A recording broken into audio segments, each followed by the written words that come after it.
On today's episode, we're answering the question, no, we're not, because I'm on the wrong damn outline. I think I work with experts who are using speaking to market their business or to provide an additional income stream for their business.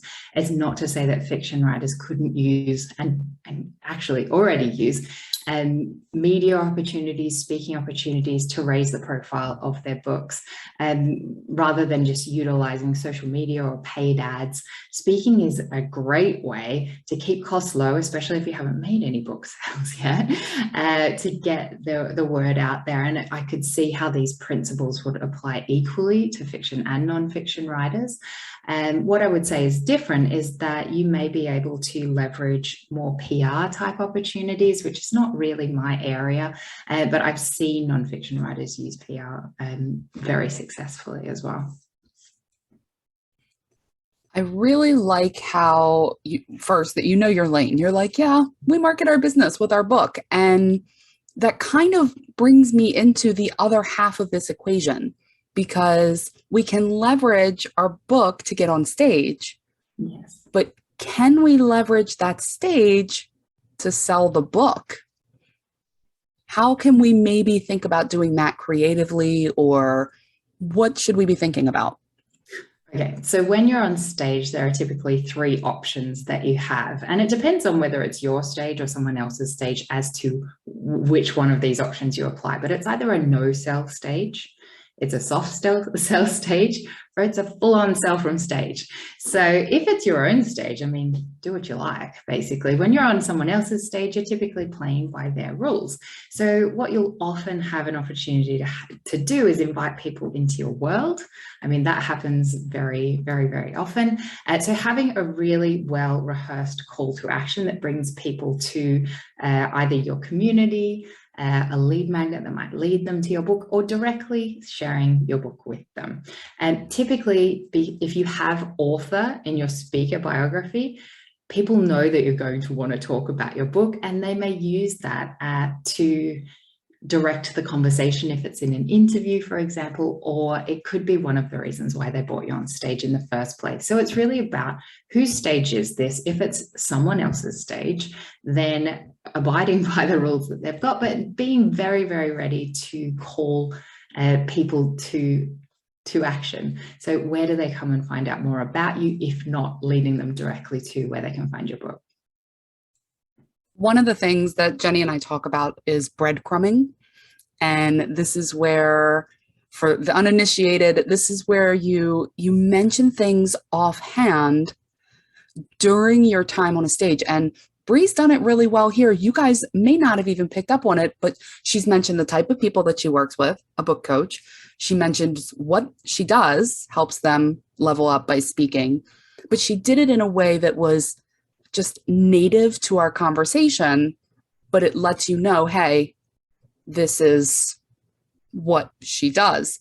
You can do that on the stage too, right? Like you can be like, yeah, in my book, I talk about this, but I'm going to really quickly go over the 5 steps in my like you can just mention it offhand, which it works the subconscious. Am I picking up a good point here?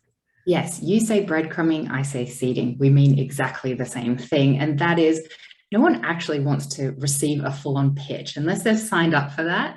What we're doing is building our authority, our credibility, but we're also sharing specific details that can help people. If people are listening to this or any other talk, really, and they're interested in what you've got to say, you're helping them out, it's a natural next step for them to think, well, where can I find more information? Or if I wanted to know more or different, or how this applies to me, what do I do? So what we're doing is essentially closing loops for people so that they're not actually sitting there thinking, well, thanks for opening up all these ideas or new perspective in my mind and then leaving me hanging. You know, it's that whole kind of the seeding is really a gentle way of sharing your authority, but also helping. You know, I know that the three of us have spoken before about this is about people-to-people interaction. Even if we're looking at a webcam lens right now, I know that there are many other people that will listen to this at some point that want to know, well, if this is, going to help me out, what do I actually do next? And that's what the speaker has the opportunity to do as well, not leave people hanging, but also, yes, it is a win-win for the speaker as well, who gets to share more of their experience. And I think the thing here is that it really does best represent how you can help people realistically, specifically.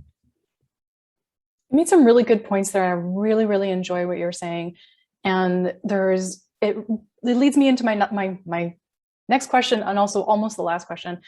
How do we leverage these opportunities after the speaking engagements so that we continue to move things forward? It sucks if we do the work and we try and find the speaking gigs and then we don't do anything afterwards and it leads to nothing. So how do we leverage this post speaking gig? What are the right things to do?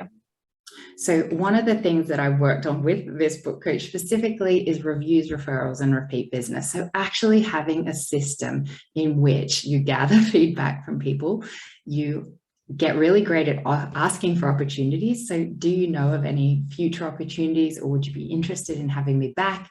Thinking about how you can make these connections in an organized, systemized way.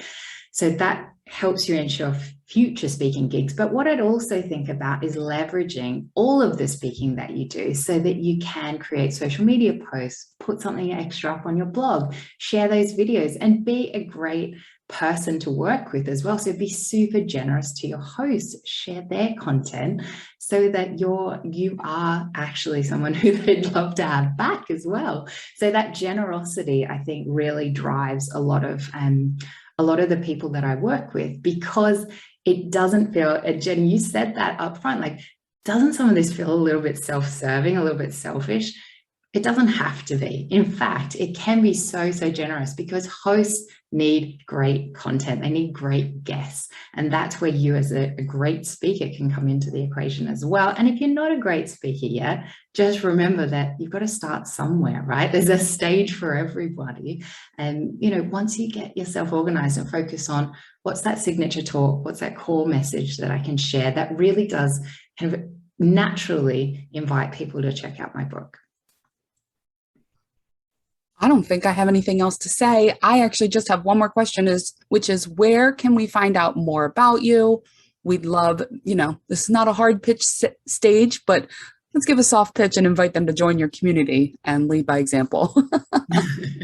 I would love for people to join me in Public Speaking for Entrepreneurs. It's my completely free Facebook group where I hang out and spend most of my time getting to know people. And likewise, you can get to know me, ask me any questions in there, and I offer free training in there and resources. So if this is the sort of thing that you want to work on, you can start to do that today. We've all heard the horror stories. The times the marketing campaigns fail, the big... Seriously, I was doing so damn good. I'm gonna mute.